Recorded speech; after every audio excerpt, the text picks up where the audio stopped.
লন্ডনের মতো একটা জায়গা থেকে আসছে, কিভাবে একটা দেশকে পরিপূর্ণ উন্নত রাষ্ট্রে প্রতিষ্ঠিত করা যায়, যদি করতে পারে সেটা একমাত্র তারেক রহমানই করতে পারবে। আমাদের আগামীর প্রধানমন্ত্রী হবে তারেক রহমান।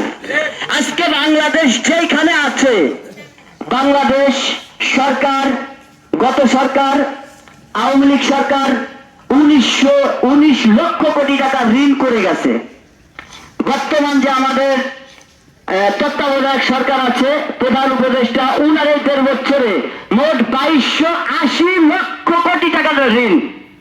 অর্থাৎ এই গত 1.5 বছরে আমাদের ঋণের সংখ্যা দাঁড়িয়েছে প্রায় 4,80,000 কোটি টাকা।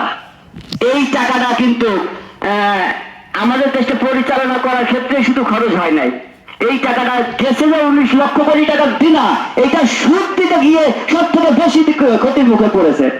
তাই বলতেছি, আমাদের ঘাড়ের উপরে অনেক বোঝা, এই বোঝাকে হালকা করতে হলে আমাদেরকে তারেক রহমানের মতন একটা প্রধানমন্ত্রী দরকার।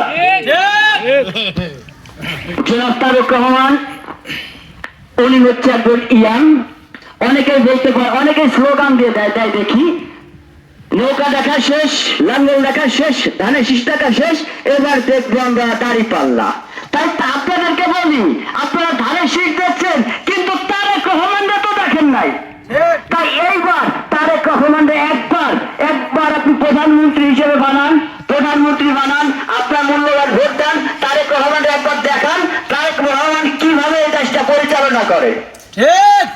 আমাদের জনাব তারেক রহমান একটা